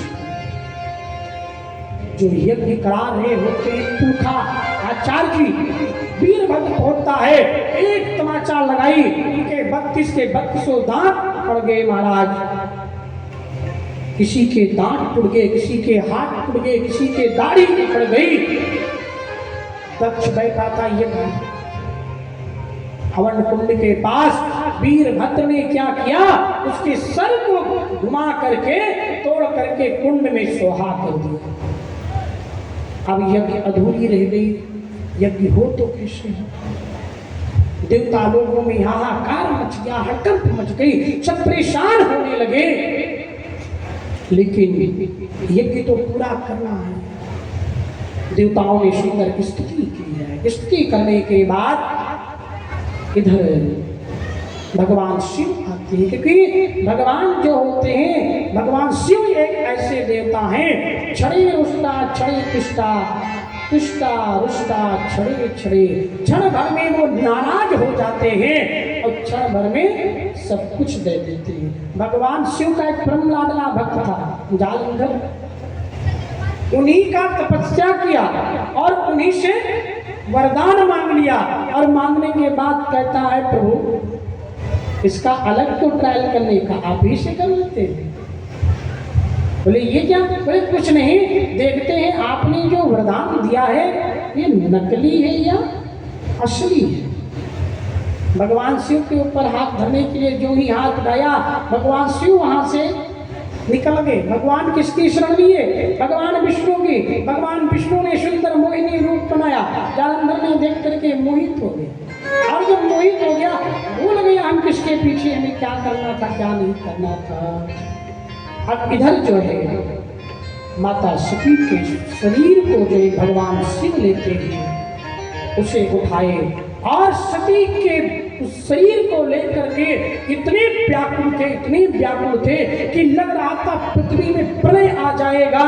आकाश तंत्र कांप रहे थे, देवताओं घबराने लगे कि अब अनंत हो जाएगा। लेकिन भगवान विष्णु ने क्या किया, अपने सुदर्शन से सती माता के शरीर के प्रति अंग को काटते चले गए, और जहां जहां माता सती का प्रत्येक अंग गिरता चला गया वहां से एक एक शक्ति पीठ बनती चली गई। और इसे यहाँ यज्ञ हो रहा है, 64 योगिनी का पूजन होता है। ये माता सती की जो प्रत्येक शरीर के प्रत्यंग जहां जहां गिरे हैं वहां से शक्ति पीठ का प्रादुर्भाव हो गया। हमारे जो सनातन में अगर कहीं भी शक्ति पीठ आपको दिखती है या दर्शन होता है तो वहां आपको सोचने विचारने की जरूरत नहीं है, वो आज की है कल की है। वो वही है जहां जहां भगवान शिव ने जिस जिस रास्ते से माता सती के शरीर को लेकर के गए हैं, जो अंग गिरा है वहां से एक एक प्रतिबिंब शशि के रूप में प्रकट हो गया है। इधर भगवान सुखदेव जी जो है सती का चरित्र सुना रहे होते हैं। राजा परीक्षित प्रश्न करते हैं, महाराज आपने तो इनके शेपू मनु महाराज की बेटियों का तो आपने सुनाया, लेकिन जो इनके दो पुत्र जो हैं प्रियव्रत और उत्तानपाद, ये कौन है? प्रिय मतलब अच्छा, व्रत मतलब प्रतिज्ञा, यही तो प्रिय व्रत। और उत्तानपाद मतलब जिसका समाज में ऊंचा पद प्रतिष्ठा हुई, उत्तानपाद हुआ। आज के समय में तो ये लोग मानते हो बड़ा ऊंचा पद प्रतिष्ठा प्राप्त हो जाए, बहुत बड़े ऊंचे आदमी। हम आप सब जो है स्वयं मनु के जो दो पुत्र हैं जिनका प्रियव्रत और उत्तानपाद नाम है, उत्तानपाद की दो पत्नी थी, एक का नाम सुरुचि और एक का नाम सुनीति, और दोनों ऐसे हैं जिनका कुछ कहा नहीं जा सकता। और जो अपनी नीति के अनुसार कार्य करे वो सुनीति है, और तो सुरुचि जो दूसरे के रुचि के अनुसार कार्य करे वो सुरुचि है। सुनीति जो है सबसे बड़ी। शंभु मनु के जो दो पुत्र हुए, ये जो उत्तानपाद है ये उनकी कथा, जिनके यहाँ ध्रुव जी का प्रादुर्भाव है। आज उत्तानपाद राजा जो है एक दिन सुदूर जाते हैं शिकार करने के लिए। वहां एक सुंदर कन्या को देख करके मोहित हो जाते हैं, उससे विवाह कर लेते हैं। विवाह करने के बाद महाराज वापस आते हैं महल में। महल में प्रवेश करते हुए जो सुरुचि थी उसने कहा, महाराज ये देवी कौन है? बोली हमारी बड़ी धर्म पत्नी है। बोली देखो महल में जब मैं प्रवेश करूंगी जब आप इनको यहाँ से निकाल दोगे। अब उनके प्रति ज्यादा मोह था। तुमने कहा ठीक है कोई बात नहीं, ऐसा ही करेंगे। उन्होंने क्या किया, जो सुनीति जो थी उनको महल के सामने एक प्रकुटी बना दी, उसमें रहने लगी। सुंदर समय आया, इधर जो सुनीति जो है आज उसके घर में एक छोटे से बालक का जन्म हुआ है। और जब बालक का जन्म हुआ है तो माता सुनीति क्या करती थी, कहीं भी सत्संग होता था, कहीं भी कथा होती थी, कहीं भी कोई भी धार्मिक कार्यक्रम आयोजन होते थे, वहां वो बच्चे को लेकर के जाते थे। क्यों? क्योंकि कथा भागवत सत्संग में बच्चों को ले जाने से जो है वहां ज्ञान की बातें मिलती है। और वहां ज्ञान की बातें मिलती है। अगर 10 बातें हुई है तो एक बातें तो आपके लायक जरूर उसमें होगी। लेकिन इधर जो है सुनीति जो है उसका पुत्र जो ध्रुव हुआ, जहां सत्संग में माँ जाती थी वहां जाकर के सबसे आगे बैठती थी। जैसे यहाँ कथा हो रहा है ना, बच्चे दौड़ रहे हैं, इनकी माँ तो ला करके हम बैठा दी है, लेकिन बच्चों को संभालने नहीं है। क्यों? अगर कथा में आप लेकर के आए हो तो संभालने का भी आप ही का काम है, क्योंकि बच्चे आपके हैं और दूसरा कोई संभाल नहीं पाएगा। इसलिए कहीं भी कथा भागवत में जाओ, क्योंकि कहीं तीर्थों में जाओ तो लिखा होता है क्या, अपने सामान की सुरक्षा क्या होता है, स्वयं करें। तो इसलिए आप सब इन बच्चों को स्वयं सुरक्षित रखिए, क्योंकि ये दौड़ते हैं तो बार बार निगाह इधर उधर डिस्टर्ब होने लगता है। क्यों? कथा में जाने के बाद बच्चों को इसलिए ले जाना चाहिए कि वो चाहे आप दौड़े उधम करे खेले कूदे कुछ भी हो, लेकिन एक दिन जब वो बड़े होंगे तो उनको जरूर दिमाग में आएगा कि ये बात मैंने सुनी थी। एक शायद कक्षा 5 या कक्षा 4 में जो कविता था, जिसने सूरज चांद बनाया जिसने तारों को बनाया, कितने लोगों को याद है? जो अब बच्चे तो आजकल के तो ठीक है, लेकिन जब आप सब लोग पढ़ेंगे, यही कविता पहले भी था, यही कविता आज भी है। हमें भी कभी काल याद आ जाता है। और एक उसमें और भी ऐसी बहुत सारी कविताएं थी। एक कद्दू जी की चली बरात थी, है ना।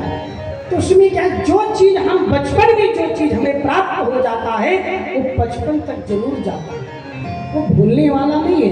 हम जैसा भी संस्कार बच्चों में डालेंगे, अगर उनके सामने बैठे बच्चे हैं हमारे सामने और बढ़िया मोबाइल ले लिए, उस पर रील्स पे उंगली खसका रहे हैं, देख रहे हैं, उस पर बिल्ली भालू का आ रहा है, होता कि नहीं होता है, खूब फोन लोग दौड़ाते हैं। लेकिन प्रायः बच्चों चलाओ, खूब फोन चलाओ, फोन बना है चलाने के लिए। आजकल 5G मिल रहा है, नेट की कोई कमी नहीं है, सारी सुविधा है, लेकिन देख करके वहाँ बच्चे ना हो, खास करके। और प्रायः आजकल रील्स पे आ रहा है कि कोई बच्चा फोन देखते देखते दिमाग से एकदम होने वाला हो गया।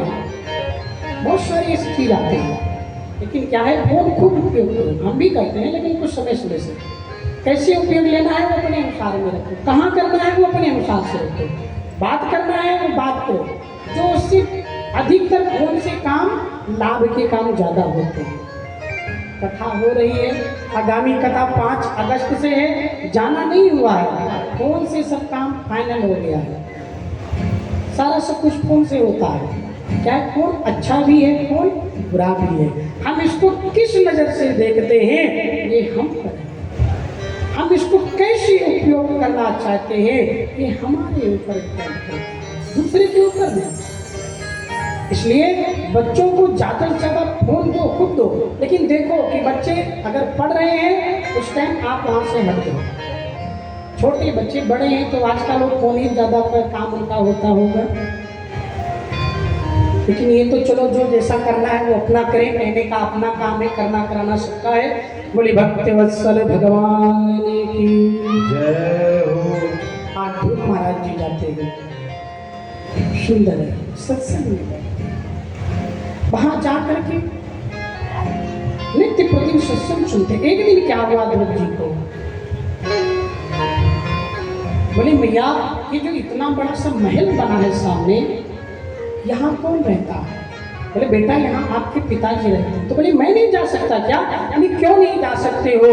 आज ध्रुव जी जो है 5 वर्ष के हैं और ध्रुव जी जाते हैं उस महल में, जो ये प्रवेश करते हैं। महल में प्रवेश करने के बाद सिंहासन पे बैठे हुए एक राजा, दरबार लगा हुआ, सब बैठे हुए अपने पुत्र को आते हुए देख करके महाराज जो राजा उत्तानपाद है इतने खुशी हुए कि मेरा बेटा आ रहा है। जो ये सिंहासन से झुक करके उसे गोद में उठाना चाहा, बगल में उनकी खड़ी हुई धर्मपत्नी जिसका नाम सुरुचि है, उन्होंने कहा महाराज आप इस बालक को नहीं ले सकते। क्यों? इसने मेरे गर्भ से जन्म नहीं लिया है, इसलिए इसका गोद में बैठने का अधिकार नहीं है। अगर इसको इतना ही शौक है तो पहले परमात्मा को जाकर के तपस्या करे, प्रसन्न करे, उसके बाद में उनसे वरदान मांगे कि हे प्रभु, हे विधाता, हे भगवान, हमें वरदान दो, हमारा जो पुनर्जन्म हो माता सुरुचि के गर्भ से हो, फिर ये जब मेरे गर्भ से जन्म लेगा उसके बाद ही आपके गोद में बैठेगा। माता सुरुचि ने उसको डांट लगा दी। अब 5 वर्ष के बालक को अगर आप डांट लगा दो तो क्या हंसेगा? अरे किसी को भी डांट लगा दो, जो बड़ा होगा वो तो समझेगा कुछ ना कुछ, तो इसको बताना ही चाहिए। छोटा होगा तो रोते हुए चला आएगा। आज 5 वर्ष के बालक ध्रुव जी जो है रोते हुए अपने माँ के पास आकर के कहते हैं मैया आपने कहा था कि वो आपके पिताजी हैं। मैं गया और जाने के बाद में उन्होंने क्या किया, जो गोद में उठाना चाहा, वहाँ एक खड़ी हुई माँ ने कहा कि आपने मेरे गर्भ से जन्म लिया और भगवान की जाकर के तपस्या करो, फिर आप बैठने के अधिकारी हो सकते हो, अन्यथा नहीं। माता सुनीति कहती है ठीक कहा बेटा, उन्होंने गलत नहीं कहा कि आप भगवान की तपस्या करो और भगवान से वरदान मांगना कि अगला जन्म हो तो आप उनके गर्भ से होता है। आज ध्रुव जी कहते मैया क्यों? बोले देखो मैं कैसी अभागिन हूँ जो मेरे पुत्र होते हुए पुत्र के पिता आज गोद में नहीं बैठा सकते हैं। मैं उनकी धर्मपत्नी हूँ, फिर भी मैं उनके साथ नहीं रह सकती हूँ। आज मेरा बेटा जो है पुत्र अपने पिता का प्यार नहीं पाया है, उनका दुलार नहीं पाया है। ऐसे अभागिन माँ को क्या कर सकते? ध्रुव जी ने 5 साल के, लेकिन ध्रुव जी साधारण कोई नहीं। ध्रुव जी ने क्रोध में आकर के बहुत सारी बातें भी बोलती है, लेकिन ध्रुव जी ने कहा ठीक कहा, मैं अवश्य जाऊंगा। आज 5 साल के ध्रुव जी जिद कर देते हैं, बोलते मैं जंगल में जाऊंगा, मधुबन में जाऊंगा और मधुबन में जा करके वहां भगवान को प्रसन्न करूंगा और भगवान से वरदान। 5 साल के ध्रुव जी चल देते हैं जंगल की, और जब जंगल की ओर जाते हैं तो जीवन में गुरु की आवश्यकता सबको होती है। गुरु की आवश्यकता सबको होती है। आज ध्रुव जी जो जंगल की तरफ गए, ध्रुव जी को पता नहीं है किस मंत्र का जप करना है, कौन से मंत्र कितने दिन का अनुष्ठान है, कैसे भगवान मिलेंगे। ध्रुव जी जब आगे जाते हैं, जाते हुए ध्रुव को नारद जी ने कहा, अरे 5 साल का बालक जंगल में क्या करेगा। लेकिन नारद जी जानते हैं कि एक साधारण नहीं है। लेकिन ध्रुव जी के पास आकर के कहते हैं, बेटा तुम कहाँ जा रहे हो, तुम्हारा खेलने खाने का उम्र है और तुम इस उम्र में कहाँ जा रहे हो। बोले मैं तपस्या करने जा रहा हूँ। बोले किसकी। बोले भगवान की। बहुत प्रकार समझाते हैं, नहीं मानते हैं। नारद जी समझ जाते हैं चेला पक्का है, एक कच्चा चेला नहीं है। क्योंकि गुरु भी जीवन में हमारे आपके बहुत अति अनिवार्य है और हमारे आपके जीवन में गुरु हैं। हमारा पहला गुरु कौन होता है, हमारा पहला गुरु कौन होता है, कितने को पता है। हमारा पहला गुरु माँ होती है। अगर हमें किसी ने कुछ सिखाया है तो माँ ने सिखाया है। हमारा बड़े हुए कहीं किसी स्कूल में एडमिशन हुआ, स्कूल के बाद कॉलेज में पहुंचे, फिर सारी शिक्षाएं ऐसे ऐसे भी अध्ययन किए। लेकिन अगर सबसे पहला गुरु माँ है। क्यों। पिता से, आकाश से बड़ा कौन है, आकाश से बड़ा कौन है, पिता। और पृथ्वी से बड़ा माँ होती है।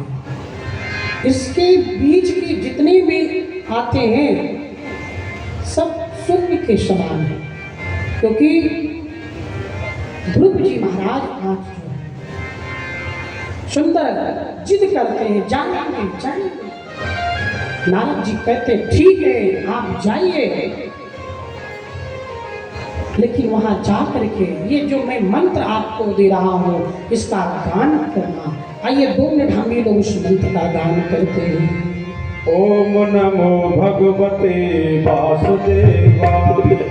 ओम नमो भगवते वासुदेवाय। ओम नमो भगवते वासुदेवाय। ओम नमो भगवते वासुदेवाय। वासुदेवाय मेरो नंदनंदनाय। वासुदेवाय मेरो नंदनंदनाय। वासुदेवाय मेरो कृष्ण वल्लभाय। वासुदेवाय मेरो कृष्ण वल्लभाय। ओम नमो भगवते वासुदेवाय। ओम नमो भगवते वासुदेवाय। ओम नमो। तो वहां जाकर के देखा, मधुबन में जाकर के वृक्ष के नीचे बैठ जाते हैं और वहां बैठ करके पीना शुरू हुआ। जल पीते थे, जल पीना प्रारंभ किया। 4थे महीने में जल को बंद कर दिया महाराज। 5वें महीने में अखंड भजन कर रहे। ओम नमो भगवते वासुदेवाय। ओम नमो भगवते वासुदेवाय। ओम नमो भगवते वासुदेवाय। अरे कछु दिन भोजन बारी बतासा। भोजन बारी बतासा। ओ कछु दिन भोजन बारी बतासा। कछु दिन भोजन बारी बतासा। अज किए कठिन कछु दिन उपवासा। किए कठिन उपवासा। ओम नमो भगवते वासुदेवाय।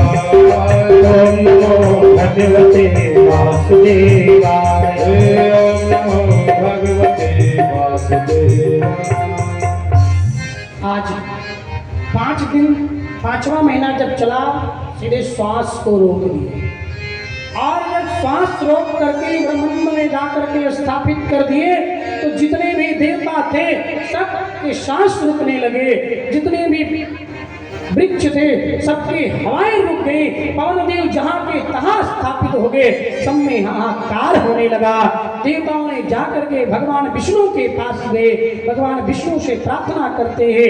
भगवान कहते हैं घबराओ नहीं, ये मेरा 5 साल का छोटा सा भक्त जो है आज कठोर तपस्या कर रहा है, इसके लिए ये सब हो रहा है। चिंता मत करो, मैं वहां जाकर के दर्शन देता हूँ। भगवान जाकर के दर्शन दिए। दर्शन देने के बाद भगवान कहते हैं बेटा तुम वरदान मांगो, क्या चाहिए? ध्रुव जी कहते हैं मुझे कुछ नहीं चाहिए, मुझे वैभव नहीं चाहिए, मुझे वैकुंठ नहीं चाहिए, मुझे ऐसी संपत्ति नहीं चाहिए। लेकिन भगवान कहते हैं बेटा आपने तो कुछ मांगने के उपदेश से आए थे, ठीक है आप उस पिता के गोद में बैठना चाहते थे, आज ध्रुव जी जो है परम पिता परमात्मा की गोद में बैठेंगे। बोले भक्तवत्सल भगवान की जय हो। ध्रुव जी को लेकर के भगवान आते हैं, ध्रुव जी के घर छोड़ते हैं, उनके पिता जो है आज सुंदर स्वागत करते हैं। जिन माँ ने कहा था कि आप जाकर के तपस्या को, वो माँ भी आकर के सुंदर स्वागत करती है। ध्रुव जी महाराज कई वर्षों तक अपना राज्य के, उनका एक भाई हुआ जिनका नाम उत्तम था। उत्तम एक दिन जाकर के जो होता है जंगल में यक्षों से जो है लड़ाई करता है, वहाँ मारा जाता है। मारने के बाद जो है महाराज ध्रुव जी को पता चलने के बाद ध्रुव जी को क्रोध आता है। ध्रुव जी ने जाकर के सैकड़ों यक्षों का वध कर देते हैं। ध्रुव जी के जो बाबा जो है मनु महाराज जाते कहते बेटा ये संतों के लक्षण नहीं है, ये आपके लक्षण नहीं है, आप ऐसा मत करें, आप ये करेंगे तो उचित नहीं है। ध्रुव जी बात मान लेते हैं। बात मानने के बाद ध्रुव जी पुनः चले जाते, राज काट देते हैं अपने पुत्र उत्कल को राज सिंहासन पे बैठा करके। आगे की कथा में सुखदेव जी महाराज कहते पृथु महाराज के हुए, उन्होंने 99 यज्ञ किए और यज्ञ करने में थोड़ी सी गलती की है। उन्हीं के आगे वंश में जो प्राचीन बने हुए, इनकी कथा हम आप सब कल श्रवण करेंगे, क्योंकि आरती का समय हो गया है, 10 मिनट टाइम ज़्यादा हो गया है। समय है कथा का 7 बजे से 10 और टाइम हो गए हैं 10:26, मतलब 26 मिनट गाड़ी लेट चल रही है ना। लेकिन जब प्रसंग आ जाते हैं तो उसको कहीं ना कहीं यथाउचित करना होता है। आइए ठाकुर जी का बड़ा प्यारा पद है, हम लोग उसको गुनगुनाते हुए तत्पश्चात आरती करेंगे। ध्रुव जी जिसको गुनगुनाते हैं, ध्रुव जी बहुत से तार पार हो गए। क्या कहते हैं? हर पल तुम्हारी याद आती रहे मोह आती रहे, तुम्हारी याद आती रहे मोहन आती रहे, हर पल तुम्हारी याद आती रहे मोहन आती रहे। तेरी छवि मन को, तेरी छवि मन को लुभाती रहे, तेरी छवि मन को लुभाती रहे, हर पल तुम्हारी याद आती रहे मोहन आती रहे, हर पल तुम्हारी याद आती रहे मोहन आती रहे। तेरी छवि मन को सभी लोग आती रहे। सभी लोग बैठे बैठे हाथ पैर में दर्द होने लगा होगा, इसलिए खड़े हो जाइए और खड़े होकर के मस्ती में झूमते हुए उस परमात्मा को याद करिए। किस परमात्मा को? जिस परमात्मा की याद ने हमें आपको यहाँ बैठाया है, और जिस परमात्मा की याद हम करेंगे तो दूसरों की याद करने की जरूरत नहीं। याद को याद ही होती है, याद को बस याद ही रहने दे, बड़े भाव के साथ में हरि को। हर पल तुम्हारी याद आती रहे, हर पल तुम्हारी याद आती रहे मोहन आती रहे, हर पल तुम्हारी याद आती रहे मोहन आती रहे। तेरी छवि मन को लुभाती रहे, हर पल तुम्हारी याद आती रहे, मोहर आती रहे, हर पल तुम्हारी याद आती रहे, मोहर आती रहे।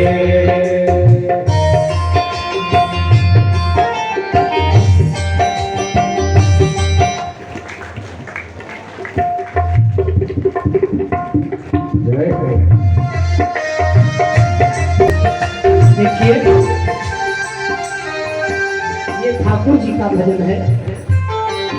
आप जिनको भी याद करते हो अपने उस प्राण वल्लभ प्रीतम अपने सच्चे स्नेही भगवान बड़े भाव के साथ तन में होकर पुकारिए, हे प्रभु आज मैं इस भागवत कथा के पंडाल में दोनों हाथ उठा करके पुकारते हुए याद करिए और आपकी पुकार जरूर ठाकुर जी सुनेंगे। हरि बोल।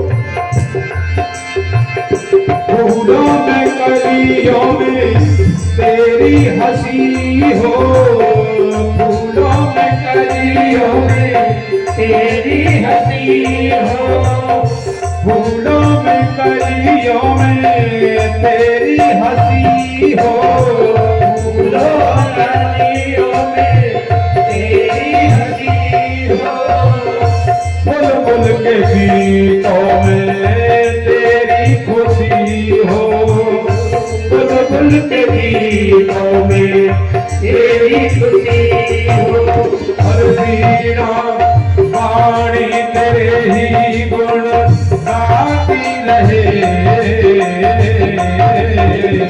हर पल तुम्हारी याद आती रहे, मोहर आती रहे, हर पल तुम्हारी याद आती रहे, मोहर आती रहे। तेरी छवि मन को लुभाती रहे, हर पल तुम्हारी याद आती रहे, मोहर आती रहे, हर पल तुम्हारी याद आती रहे, मोहर आती रहे।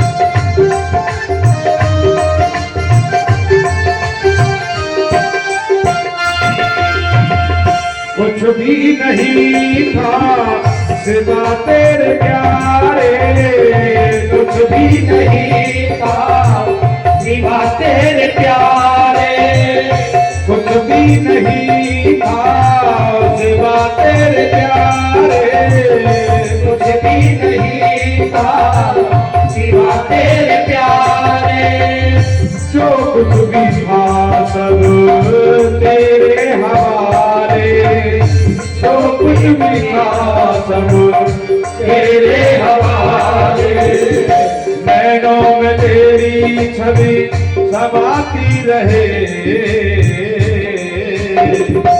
जीवन तुम्हारी याद आती रहे, मोहर आती रहे, हर पल तुम्हारी याद आती रहे, मोहर आती रहे, ओ तेरी छवि मन को लुभाती रहे,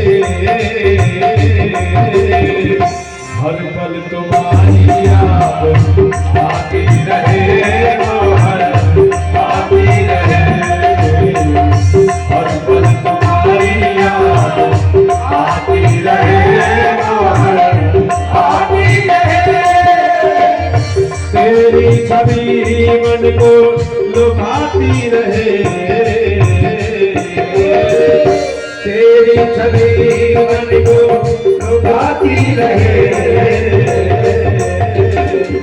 हर पल तुम्हारी याद आती रहे, आती रहे, हर पल तुम्हारी याद आती रहे, आती रहे, तेरे पानी तेरे गीत गाती रहे, हर पल तुम्हारी याद आती रहे, आती रहे, हर पल तुम्हारी याद आती रहे, आती रहे, हर पल तुम्हारी याद आती रहे, आती रहे।